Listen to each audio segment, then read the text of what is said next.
சட்டவிரோத கட்டுமானம் ஒன்று இடம்பெற்றிருக்கிறது. அந்த காணி உரிமையாளர்கள் நானும் ஒரு ஆள். இந்த கட்டுமானத்துல நிறைய கட்டடங்கள் கட்ட பிளான் பண்ணியிருக்கிறாங்க. அதுக்குரிய ஆதாரங்களையும் நாங்கள் அவர் ஒரு பதில தருவார் எதிர்பார்க்க இவர் குறிப்பிட்டு அதுக்கு நஷ்டஈடு வழங்கலாம் ஓகே என்று சொல்லி அதை பிடிச்சு உள்ள போடுவோம், பயங்கரவாத தடை சட்டத்துல போடுவோம், மதத்துக்கு எதிராக கதைப்பிடிப்பிட்ட போயிருக்கிறோம், தமிழரசு கட்சியிட்ட போயிருக்கிறோம். 10 சிங்கள குடும்பங்களும் திருமணம் செய்து 20-30 சிங்கள குடும்பங்கள் வரும். ஒரு பிறப்பில் 2 பிறப்பில் 150 பிறப்பு. பிரிட்டிஷ்கிட்ட இருந்து நேரடியா வந்த உறுதிதான் எங்கள்கிட்ட இருக்கிறது. விகாரைக்கு பின்னால இருப்பவர்களுக்கும் பல திட்டங்கள் இருப்பதாக நாங்கள் அறிகிறோம். ஏனென்றால்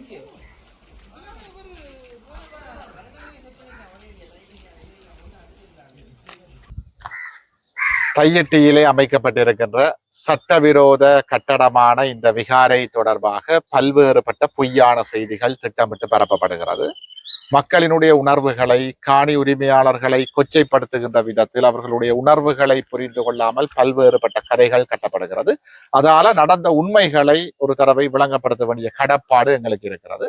உண்மையை சொல்ல போனால் இந்த தையிட்டியிலே சட்டவிரோத கட்டுமானமான விகாரை அமைந்திருக்கின்ற காணி தனியாருக்கு சொந்தமானது.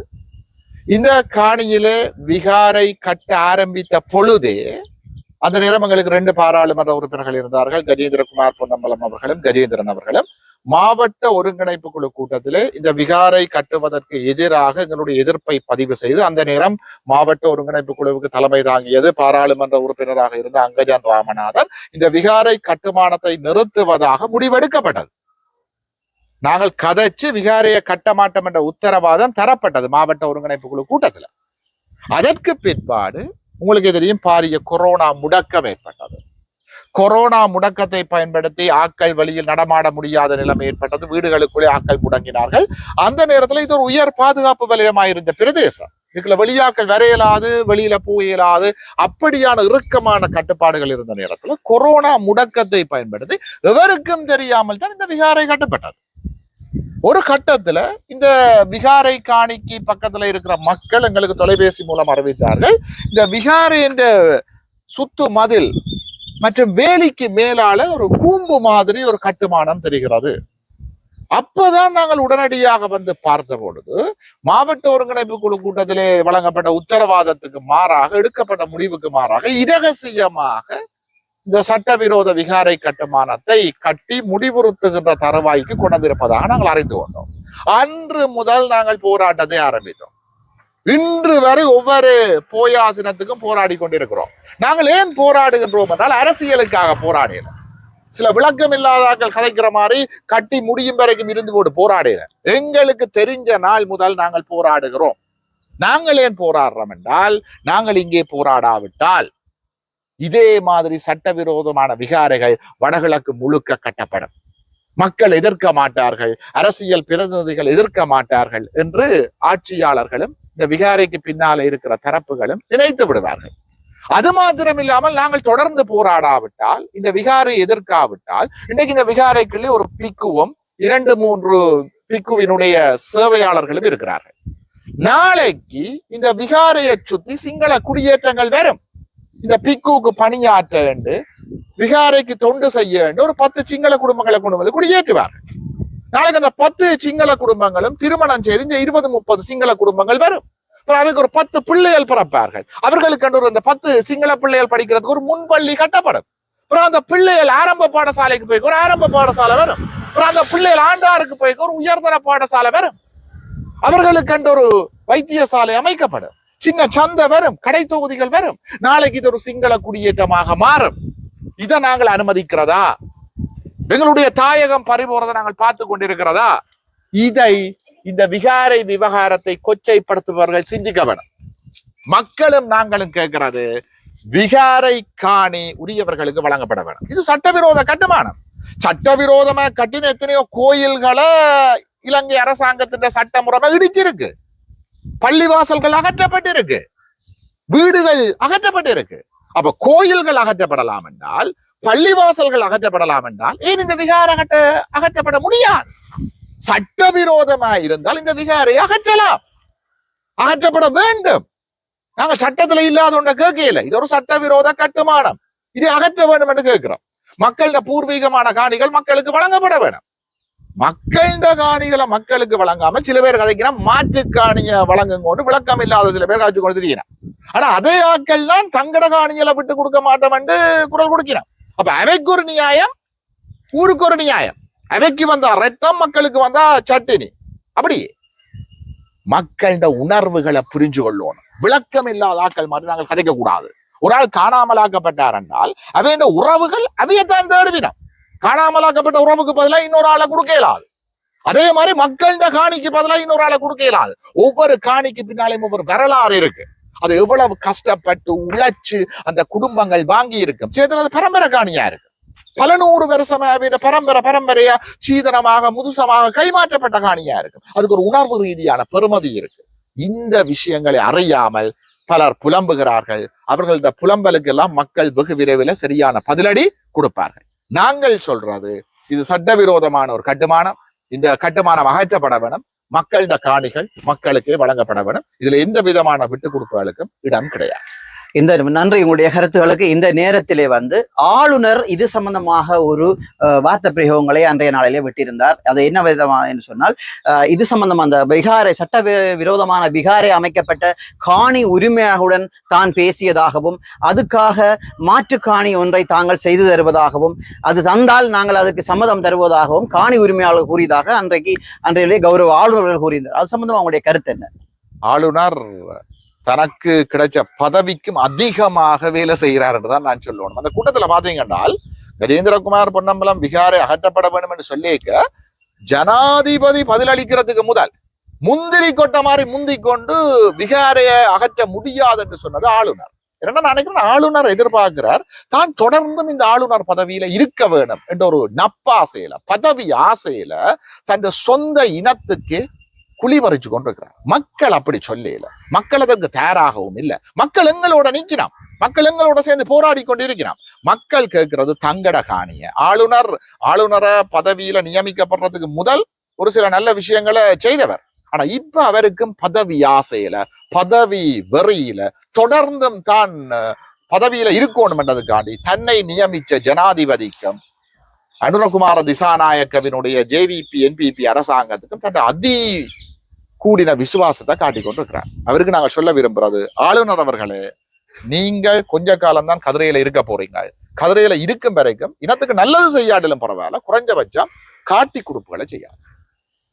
உங்களுக்கு தெரியும், இந்த சட்டவிரோத விகாரை அமைந்த இடம் பொதுமக்களுக்கு சொந்தமானது. அதே மாதிரி 20 ஏக்கர் கொண்ட காணி அருகாமையில் விகாரைக்கு சொந்தமான 20 ஏக்கர் நிலம் இங்கே இருப்பதாக மக்கள் தெரிவித்து வருகிறார்கள். அது உங்களுக்கும் தெரிந்திருக்கும் என்று நினைக்கிறேன். அந்த நிலம் எதற்காக ஒதுக்கி வைக்கப்பட்டிருக்கிறது? 20 ஏக்கர் அல்ல, எங்களுக்கு கிடைத்த தகவல்களின் பிரகாரம் ஒரு குறுகிய நிலப்பரப்புன்னு முந்தி இருந்திருக்குது. அந்த சின்ன காணிக்குள்ள முந்தி பழைய காலத்துல ஒரு விகாரை இருந்தது. இப்ப என்ன பிரச்சனைனா அந்த காணியை விட்டுட்டு அந்த காணிகளை ஒன்றையும் கட்டாமல் தனியார் காணிகளை ஆக்கிரமிச்சு புதிதாக ஒரு விகாரையை சட்டவிரோதமாக கட்டியிருக்கிறார்கள். அப்ப நாங்கள் சட்டவிரோதமான விகாரையைத்தான் எதிர்க்கிறோம். அவர்கள் திட்டமிட்ட முறையில தான் தங்களோட விகாரைக்குரிய காணியின் பரப்பை தாண்டி புதிதாக காணிகளை ஆக்கிரமிச்சு இந்த சட்டவிரோதமான கட்டுமானத்தை கட்டியிருக்கிறார்கள். ஆகவே நாங்கள் எதிர்க்கிறது இந்த சட்டவிரோத கட்டுமானத்தை தான். நான் இந்த இடத்துல வந்த உடனே இந்த ஊர் வாசிகளை நான் சென்று கதைத்த போது அவர்கள் சொன்னார்கள், ஆரியகுளத்திலே விகாரை முன்பக்கமாக இருக்கிறது. சிங்கள சகோதரர்கள் வந்து தங்குவதற்கு மடம் கட்டுவதற்கோ அல்லது ஒரு பெரிய ஹோட்டல் ஒன்று கட்டுறதுக்கான இடம் ஒன்று அதுக்கு ஒப்போசைட்டா இருக்கிறது என்றும் அந்த ஊர்வாசி கூறியிருந்தார். அதுக்காகத்தான் இந்த இடத்தையும் பாதிக்க போறார்கள் என்ற ஒரு தொனிப்பொருளை அவர் கதைத்து கொண்டிருந்தார். அது சம்பந்தமாக உங்களுடைய கருத்து இருக்கலாம். அதை நாங்கள் மறக்க இயலாது. ஏனென்றால் இந்த விகாராதிபதிக்கும் இந்த விகாரைக்கு பின்னால இருப்பவர்களுக்கும் பல திட்டங்கள் இருப்பதாக நாங்கள் அறிகிறோம். ஏனென்றால் நாங்கள் ஆரம்பத்துல இந்த விகாரைக்கு முன்னுக்கு தான் போராடினாங்க, சட்டவிரோத கட்டுமானத்துக்கு முன்னுக்கு. பிறகு அதை போராடாமல் பண்ணினார்கள். அங்கே இருந்து போராடாமல் எங்களை விரட்ட நாங்கள் பிறகு இந்த முன்காணிக்குள்ள போராடினாங்க. அப்புறம் அதுக்கும் நீதிமன்றத்தின் மூலம் உத்தரவுகளை பெற்று இதுக்குள்ளேயும் போராடாமல் தடுத்தார்கள். இப்படி அவர்கள் இந்த விகார காணியை சுத்தி இருக்கிற இந்த சட்டவிரோத கட்டுமானத்தை சுத்தி இருக்கிற காணிகளை ஆக்கிரமிப்பதற்கான முஸ்தீபுகளை எடுத்து வருகிறார்கள். இதுக்கு சிலதுக்கு ஆதாரம் எங்கள்கிட்ட இல்லாதபடியா நாங்கள் எல்லாத்தையும் வெளியில சொல்ல இயலாது. அதுக்கான நாங்கள் பார்த்து கொண்டும் இருக்க இயலாது.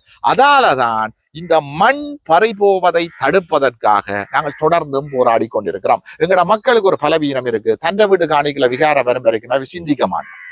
இந்த விகார காணிய மாற்றுக்காணி கொடுக்கணும் என்று சொல்லுபவர்கள் எல்லோருமே மக்கள வலிகளை புரியாதவர்கள்.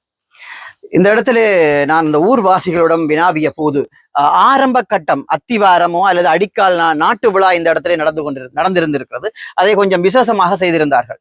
அந்த வகையிலே நீங்கள் அந்த நேரம் எல்லோரும் என்னத்தை பார்த்து கொண்டிருந்தீர்கள்? ஏன் அந்த ஆர்ப்பாட்டங்களை முன்னெடுக்கவில்லை அல்லது ஏதாவது ஒரு சட்ட நடவடிக்கை எடுத்துக்கலாம் என்று கேட்டதற்கு அவர் கூறிய ஒரு பதில், அந்த நேரத்தில் கோட்டாபாய ஆட்சியில இருந்தபடியால நாங்கள் அதை அமைதியாக விட்டு சென்றோம் என்று கூறியிருக்கிறார்கள். அந்த அந்த கோட்டாபய என்ற ஆட்சி காலத்தில் அமைக்கப்பட்ட அடி அத்திவாரமா? அது உங்களுடைய கருத்து?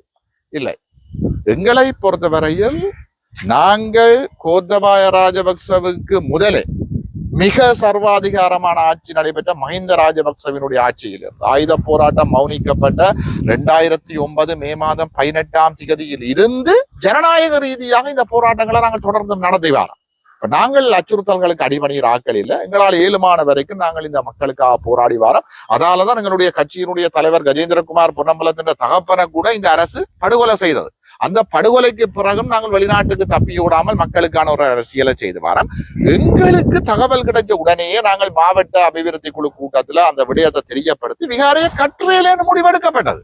அப்ப கட்டுரையிலேன்னு முடிவெடுத்ததோட நாங்கள் கட்ட மாட்டார்கள் என்று அந்த விடயத்தை நாங்கள் மாவட்ட அபிவிருத்தி குழு கூட்டத்தில் தெரிவித்து முடிவாக மாற்றினோம்.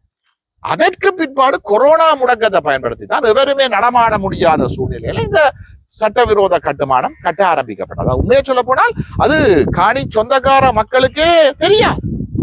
இந்த மதிலை தாண்டி வேலிக்கு மேலாக இந்த விகாரை கட்டுமானம் மேலெழுந்த பொழுதுதான் மக்களுங்களுக்கு அந்த விடயத்தை தெரிவித்தார்கள். மக்களுங்களுக்கு அந்த விடயத்தை தெரிவித்தது முதல் நாங்கள் இந்த போராட்டத்தை ஆரம்பிச்சோம். எங்களுக்கு தகவல் கிடைத்தது முதல் நாங்கள் போராடுகிறோம். இறுதியாக ஒரு கேள்வி உங்களிடம். சில அரசியல்வாதிகள், மூத்த அரசியல்வாதிகள், புது அரசியல்வாதிகள் கூறி வருகிறார்கள், தையிட்டி சட்டவிரோத விகாரையை வைத்துத்தான் கஜேந்திரார் பொன்னம்பலம் சரி அல்லது சுகாஸ் அவர்களும் சரி அரசியல் என்ற ஒரு காயை நகர்த்தி வருகிறார்கள் என்று கூறி வருகிறார்கள். அதற்கு உங்களுடைய கருத்து? இது அரசியல் அறியாதவர்களின் அல்லது வேறு நிகழ்ச்சி நிரலில் இயங்குபவர்களின் கருத்து. இவர்கள் இப்படியான கதைகளை சொல்றதுன்ற காரணம் என்னென்றால், இவர்கள் பார்க்கிறார்கள் இப்படியான கதைகளை சொன்னால் நாங்கள் இந்த விகாரைக்கு எதிராக போராட மாட்டோம், விட்டுட்டு போடுவோம், அப்ப தங்களுக்கு வழங்கப்பட்ட நிகழ்ச்சி நிரலை தாங்கள் செய்து முடிக்கலாம் என்று பார்க்கிறோம். இப்படி கதைக்கிறார்கள் அரசின் இரகசிய முகவர்கள், ஜேவிபி இரகசிய முகவர்கள். இவர்களுக்கு வழங்கப்பட்ட நிகழ்ச்சி நிரல் இப்படியான குதர்க்கமான கதைகளை கதைச்சு போராட்டங்களை மலினப்படுத்தி சிங்கள பௌத்த மேலாதிக்கத்தை இந்த மண்ணில திணிக்க வைப்பதுதான் இவர்களுடைய நோக்கம். இவர்களுக்கு நாங்கள் சொல்றது, நாங்கள் தையிட்டிக்காக முதல் போராட தொடங்கல, முல்லைத்தீவுல குருந்தூர் மலைக்காக போராடுறோம், வவுனியால வெடுக்குநாரி மலையில சட்டவிரோத கட்டுமானங்களுக்கு எதிராக போராடி இருக்கிறோம், கைது செய்யப்பட்டிருக்கிறோம். மட்டக்களப்புல மாதவன மயிலத்தமடு ஆக்கிரமிப்புகளுக்கு எதிராக போராடுறோம், மண்டதீவில காணி ஆக்கிரமிப்புக்கு எதிராக போராடுறோம், நெடுந்தீவில போராடி இருக்கிறோம், கார்நகர்ல போராடி இருக்கிறோம், அம்பாறையில கல்முனை பிரதேச பிரச்சனைக்காண்டி போராடுறோம், திருவோணமலையில சட்டவிரோத விகாரங்களை எதிர்க்கிறோம், வடகிழக்கெங்கும் போராடுறோம்.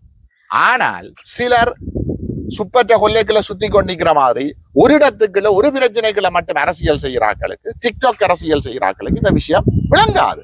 மக்கள் இந்த வலிகளை தெரியணும், மக்கள் இந்த வலிகளை புரியணும். நாங்கள் எங்க பிரச்சனை நடந்தாலும், தமிழர்களுக்கு எங்க அநீதி இழைக்கப்பட்டாலும் அங்கு நாங்கள் நிற்போம். ஏனென்றால் எங்களுக்காக 50,000 மாவீரர்கள் தங்களுடைய இன்னுயிர்களை இழந்திருக்கிறார்கள்.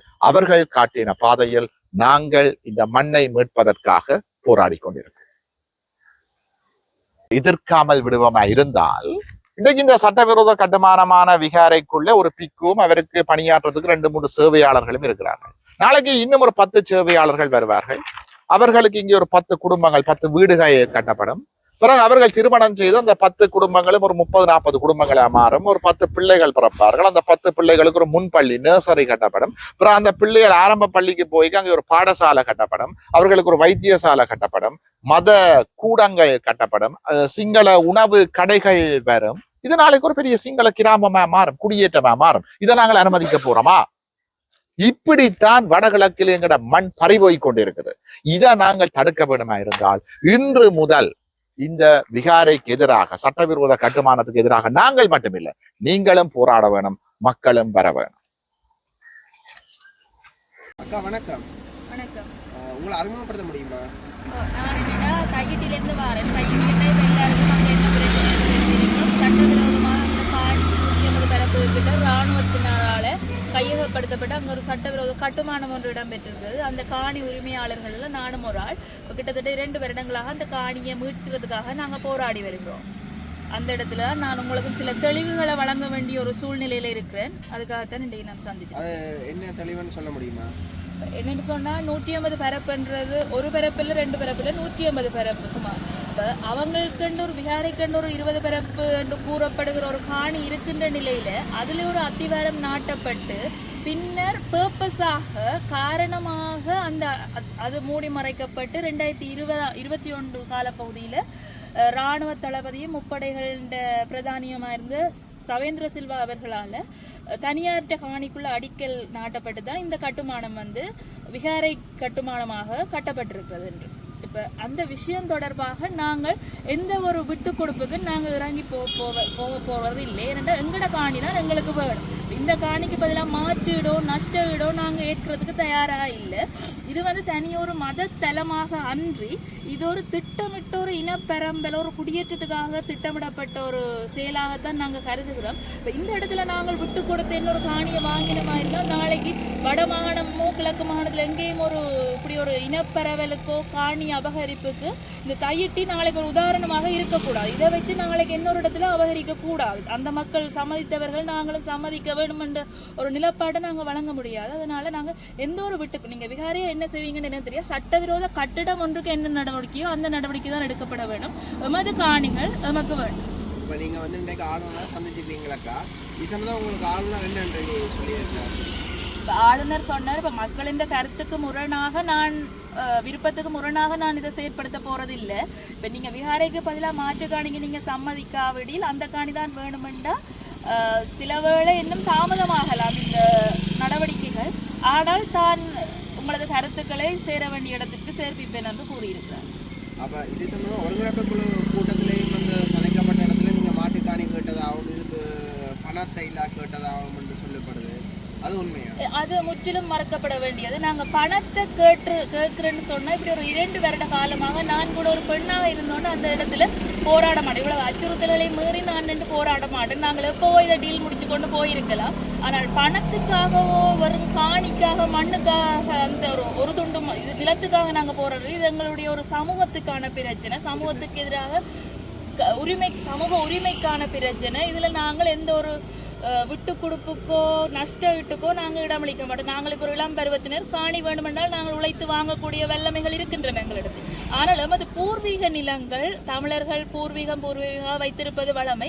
அந்த நிலங்களை நாங்கள் விட்டு கொடுக்க தயார். எமது உறுதி காணிகளே தர பஞ்சிப்படும் இடத்து மாற்றுக்காணியாக வழங்கப்பட போகும் காணிகள் எவ்வளவு உறுதித்தன்மை கொண்டவை என்று கூறப்பட முடியும். அது நாளைக்கே அடித்து பறிக்கவும் சந்தர்ப்பம் இருக்கிறது. அப்போ நீங்கள் இப்போ இது சம்பந்தமாக உங்களை எத்தனை வருஷம் போராடி கொண்டிருக்கிறீங்க? இப்போ இந்த ஏப்ரல் 2 வருஷம் ஆகுது நாங்கள் போராட்டத்தில் இறங்கி. இதுக்கு இது சம்பந்தமாக நீங்கள் கட்சிக்காரர்கிட்ட கேட்டுறீங்களா இல்லை கட்சிக்காரர் அவங்களோட நாங்கள் எல்லா கட்சிக்காரர்கிட்டையுமே இப்போ முன்னணியர் மட்டும் இல்லை எல்லா கட்சிக்காரர்கிட்டையுமே EPDP போயிருக்கிறோம், தமிழரசு கட்சிகிட்ட போயிருக்கிறோம், சகல இப்போ NPP கூட எல்லார்கிட்டையுமே போயிருக்கிறோம். முதல்ல இருந்தே நாங்கள் போய் கொண்டு தான் இருக்கிறாங்க. அந்த இடத்துல நாங்கள் ஒரு போராட்டத்தை தொடங்கிக்கல முன்னணியினர் எங்களுக்கு பக்கபலமாக இணைந்து கொண்டது உண்மை. அவர்கள்லாம் இன்று வரையும் எங்களோட பயணித்துக் கொண்டிருக்கிறார்கள். ஒவ்வொரு ஆர்ப்பாட்டமும் செய்யும் போது உங்களுக்கு நிறைய அச்சுறுத்தல்கள் சட்ட ரீதியாக எங்களை ஏதாவது செய்வோம் என்று பார்க்கிறார்கள். ஆனால் அதற்கு எந்த ஒரு இடமும் இல்லை. ஏனென்றால் எங்களிடம் உறுதி இருக்கிறது. நாங்கள் உறுதி எங்களுக்கு 1920 பெர்மிட் காணிகளோ இல்லை. இது பிரிட்டிஷ் காலத்திலிருந்து எங்களிடம் கைமாறப்பட்ட காணிகளுக்குரிய உறுதிகள்லாம் நாங்கள் வைத்திருக்கிறோம். அந்த இடத்துல எங்களுக்கு எதிராக எந்த ஒரு சட்ட நடவடிக்கையும் எடுக்க இயலாத சூழ்நிலையில் நம்மை அச்சுறுத்தி அந்த இடங்களின் மின் விளக்குகளை அணைத்து இரவு நேரங்களில் அவ்வாறான அச்சுறுத்தல்களைத்தான் மற்றது பிடிச்சு உள்ள போடுவோம், பயங்கரவாத தடை சட்டத்தில் போடுவோம், மதத்துக்கு எதிராக கதைப்பதாக சொல்லி போடுவோம் என்று வெறும் வார்த்தை பிரயோகங்களை பிரயோகித்துக் கொண்டிருக்கிறார்கள், அச்சுறுத்தி கொண்டிருக்கிறார்கள். சட்ட ரீதியாக நமக்கு எதிராக நடவடிக்கை எடுக்க இயலாது. நாங்கள் கோர்ட்ஸில் இப்போ வழிவடக்குன்னு மொத்தமாக ஒரு கேஸ் இருக்கிறதா ஒரு கேள்வி. நாங்கள் இந்த விகாரைக்காக நாங்கள் எங்களுக்கு கேஸ் போடுறதுல அவ்வளவு நம்பிக்கை இல்லை. ஏன்னா கேஸ் போட்டால் இது ஒரு முதன்மை மதத்துக்கு எதிரான ஒரு பிரச்சனையாக வரும். அந்த இடத்துல அவன் சொல்றது தான் தீர்ப்பு. அது வந்து 2 வருஷத்துலையும் தீரலாம், 5 வருஷத்துலையும் தீரலாம், 50 வருஷத்துலையும் தீரலாம். அப்போ அதில் எங்களுக்கு நம்பிக்கை இல்லை. ஏன்னா எங்கிட்ட உறுதிக்காணி கைப்பற்றினது அரசாங்கம் அதை விடுவிக்கிறதுக்குரிய உரிமை இருக்கிறது அரசாங்கத்திட்ட. அப்போ அவர்கள் தாராளமாக இதை விடுவிக்கலாம். இப்போ இதுக்கு நாங்கள் பக்கத்து வீட்டுக்காரன் எங்களை காணி பிடிச்ச மாதிரி கோர்ட்ஸுக்கு போகிறதுக்கு எங்களுக்கு விருப்பம் இல்லை. அர்ச்சுனா கூறியிருந்தது நஷ்ட ஈடு கொடுக்கலாம்னு. நாங்கள் நஷ்ட ஈட்டுக்கு நான் ஓம் இல்லை வேணுமெண்டா அவர் தனக்கு எது வங்கியான ஒரு இழப்பு நடந்திருந்தால் அதுக்கு ஒரு நஷ்ட ஈட்டை வேண்டி கொண்டு போகலாம்.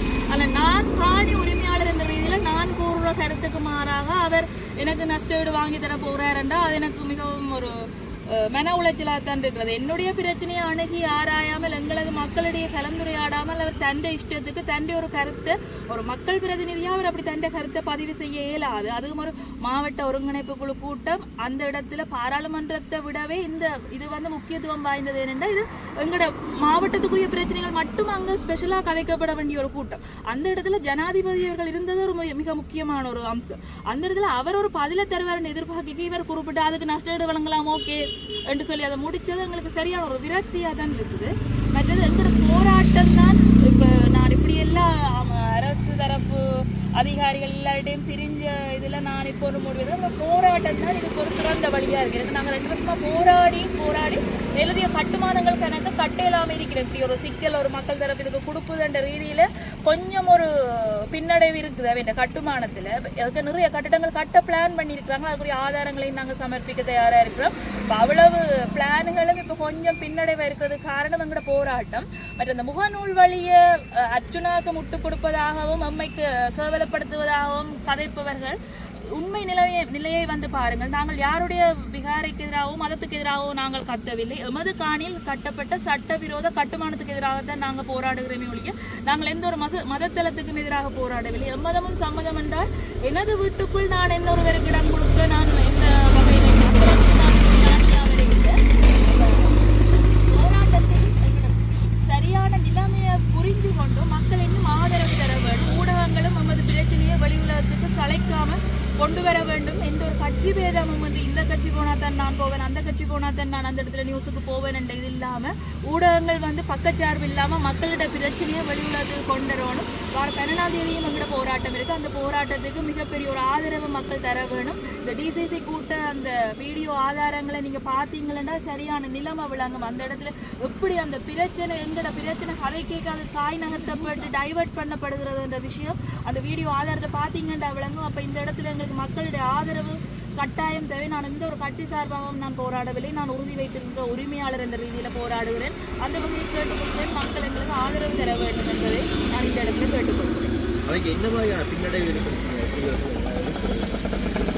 என்ன மாதிரியான பின்னடைவு போராட்டம் நடந்ததால இந்த விஷயம் வந்து பல தரப்புலையும் அரசு மட்டங்களிலேயும் சரியான ஒரு அழுத்தத்தை கொடுத்து கொண்டிருக்கிற விஷயமா தான் இருக்கு. பல தரப்புகளிலும் பேசப்படுகிற ஒரு விஷயம். அப்போ அந்த இடத்துல வந்து ஆமி தான் இந்த கட்டுமானம் நடத்துது. ஆமிக்கு வந்து அது கொஞ்சம் ஒரு சடங்களாக தான் இருக்குது. இல்லை யாரும் கேட்கவில்லைன்றக்கு அந்த இடம் சரியான ஸ்பீடாக நடந்து கொண்டிருக்குது. இப்போ நாங்கள் போராடிக்க இது வந்து ஒரு வெளிப்படையாக செய்ய முடியாத ஒரு நிலைமையில தான் இருக்கிறார்கள். ஆகவே அந்த கட்டுமானங்கள் பெயரளவில் நிறுத்தப்படுது. சில கட்டுமானங்கள் நடைபெற்று கொண்டு தான் இருக்கின்றன. ஆனால் பெரிய அளவில் நிறுத்தப்பட்டிருக்கிறது எங்களுக்கு ஒரு ப்ளஸ் பாயிண்ட் ஆகிடும். மற்றது அன்றைக்கு டிசிசி கூட்டத்தில் மாற்றுக்காணியோட தவறான கருத்து பரப்புரைக்கப்பட்டாலும் அந்த இடத்திலே நாங்கள் ப்ளஸ் பாயிண்டாக நாங்கள் எதை பார்க்குறோம் என்று சொன்னால் அது மக்களுடைய காணி என்ற விஷயம். மாற்றுக்காணிக்கு நீங்கள் யோசிக்கிறீங்கன்றா அப்போ இது மக்களுடைய காணி என்ற விஷயம் அந்த இடத்துல ஜனாதிபதி முன்னிலையில் பதிவாகினதை நாங்கள் ஒரு ப்ளஸ் பாயிண்டாக கருதுகிறோம்.